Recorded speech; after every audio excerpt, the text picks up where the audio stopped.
Des fouilles ici? Oui, donc moi, ça fait 15 ans. J'ai été la première équipe avec l'Université Laval à faire des fouilles archéologiques sur le site Oyarsabal, qu'on va aller voir tout à l'heure. OK, il faut authentique. Oui, mais après mon année, il y a eu 4 campagnes de fouilles sur le site Oyarsabal et ils ont découvert aussi d'autres sites.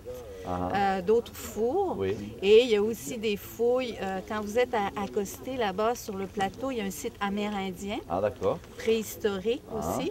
Donc, il y a aussi des sites amérindiens sur l'île. Donc, très c'est vraiment un lieu insulaire très riche, là. Le gouvernement canadien, suite aux fouilles qu'ils ont effectuées avec l'Université Laval, le gouvernement du Canada reconnaît l'île aux Basques comme un lieu historique d'importance nationale, dû à la présence amérindienne dans la préhistoire et dû à la présence basque aussi, en contact avec les Amérindiens. Alors, le résultat de leurs fouilles ont permis d'authentifier la présence sur l'île de façon officielle de ces deux peuples-là, les Autochtones et votre peuple. Et ce sont des précurseurs dans le territoire ici à y vivre assez longuement. Alors, l'île est protégée comme lieu historique d'importance nationale par le gouvernement. Pendant combien de temps cette île a été visitée par les Basques? Donc, on se situe dans les années 1580 à 1630, parce qu'en 1664, il y a le jésuite, un père jésuite, le père Henri Nouvel, qui constate l'abandon des lieux, mais il y a des ossements de baleines sur la plage à L'Anse-à-la-Baleine, donc on va aller voir. Donc, il constate que le site est abandonné. Donc, 1580-1630. Et qu'est-ce que vous avez trouvé dans ces fouilles des baleiniers basques? Bon, alors, on va aller voir. On a le four basque en question. Et on a aussi des traces. Il y a eu des traces d'habitation, des restes alimentaires, de la céramique, des pots à cuire, des artefacts, toutes sortes de choses qui démontrent la présence. Évidemment, les tuiles du Pays basque. Toutes sortes de choses qu'on a trouvées. Les choses trouvées, où c'est qu'elles ont été déposées? Alors, il y a une partie qui est déposée au musée, au Parc de l'Aventure basque. Il y a une autre partie qui se retrouve au ministère de la Culture, dans les réserves archéologiques. Donc, c'est exposé ici dans le musée.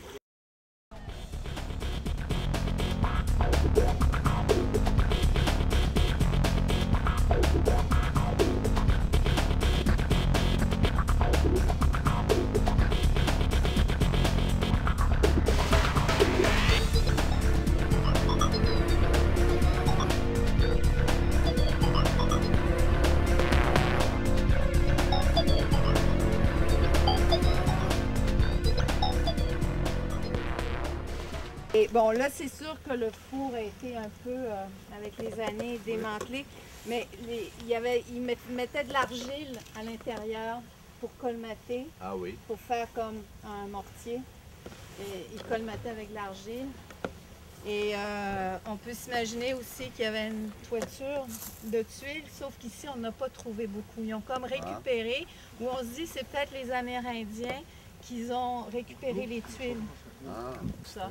Donc, en 1580-1630, les Basques descendent et il y a vraiment une adaptation à l'environnement qui est très spécifique. Donc, ce qui est intéressant, c'est qu'on a toute la culture basque, mais en même temps, ils se sont adaptés à un environnement et avec les matériaux, ils ont utilisé l'argile qu'on retrouve à marée basse ici.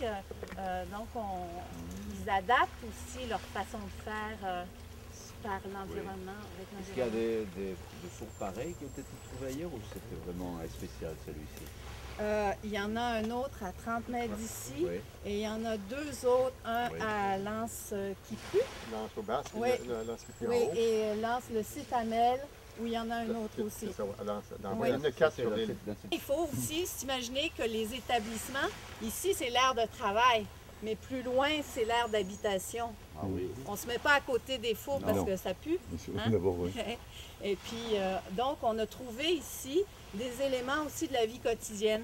Foyer, pot à cuire pour manger, du silex pour faire le feu, et aussi des éléments de traite avec les Amérindiens, des petites perles de verre. Bon, les archéologues sont venus, puis on a bien vu que c'était un four, puis on a pu confirmer que c'était vraiment les Basques, etc. C'est comme à L'Anse-à-la-Cale, on a même trouvé une tuile avec votre symbole basque, là, la fleur. Oui, c'est ça. Donc, tu sais, c'est des preuves irréfutables et bon, c'est ça, on a trouvé. Et donc, en arrière de vous, de ce côté-là, c'était l'axe d'habitation, l'aire d'habitation, le campement. Donc, c'est les premiers Européens qui sont venus, c'est les pêcheurs basques. Qui sont venus et à la fois ils faisaient la pêche à la baleine, mais ils faisaient aussi la pêche au saumon et ils faisaient aussi la traite avec les Amérindiens. Et il y en a certains qui ont vu que c'était très, très intéressant avec tous les chapeaux de castor, après tout ça. Il y a eu un commerce très, très florissant. Là. Et quand Champlain est arrivé ici en 1608, là, les Basques étaient trop dans l'estuaire. Parce que le roi, quand Cartier avait découvert le Canada en 1534, il a tenté sa croix à Gaspé. Là, la propriété est devenue, le roi de France est devenu propriétaire des lieux. Et les Basques, eux autres, ne s'occupaient pas de ça, eux autres. Ils venaient pas ici pour défricher, mais ici pour la ressource qui était la baleine. Donc, pendant l'absence de Cartier, entre les 3 voyages de Cartier et la présence de Champlain en 1608, l'estuaire était libre de tout Français. Alors là, les Basques avaient le champ libre pour faire ce qu'ils avaient à faire comme travail, c'est la richesse, le baleine. Et en 1621, un navire marchand, un voilier, s'est échoué à l'ouest de l'île aux Basques. Et là, ils ont eu des problèmes, il y a eu un bris, il y a eu une infiltration d'eau. Ici, l'eau est salée, vous y avez goûté. Alors, une fois qu'ils sont aperçus du bris, il a fallu qu'ils s'échouent, où vous étiez aujourd'hui, là, cet endroit-là. Oui. Là, ils ont commencé à restaurer le bateau. Là, les vivres d'eau douce manquaient ici. Alors, le capitaine du bateau a dit, allez dans la rivière en face, il y a une rivière, allez chercher de l'eau. Alors, les marins sont partis à la rame avec un tonneau à bord du bateau.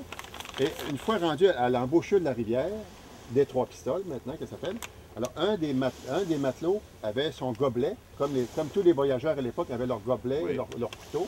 Alors, il y avait un gobelet plaqué en argent. Et il ramassait l'eau dans la rivière pour remplir le tonneau. Et tout d'un coup, hop, il a échappé son gobelet dans le fond de l'eau. Ah! Il dit, je viens de perdre 3 pistoles à la rivière. Ah! Il dit, nous allons appeler cette rivière la rivière des 3 pistoles. Et c'est la raison pour laquelle, ici, dans le territoire, la ville a été instaurée, c'est la ville des 3 pistoles. Alors, je profite de votre passage ici pour vous remettre à tous les membres de l'équipe une pistole à chacun. Le Père Noël, il revenait avec les Indiens au printemps. Il y avait des Iroquois dans le territoire qui voulaient les attaquer. Ah oui? Alors, ils se sont réfugiés sur l'île. Et lui, il décrit à tous les jours ce qui se passe. Alors, quand il arrive sur l'île, ici, le 25 mars 1664, il décrit ce qu'il voit sur l'île. Il voit les faux, il voit des côtes de baleine. C'est écrit dans un français d'époque. C'est textuellement là, reproduit comme écrit, avec pas d'accent. Et jusqu'aux fouilles archéologiques que Mme Lalande était partie en 1990, c'était les écrits du Père Noël qui faisaient foi de l'authenticité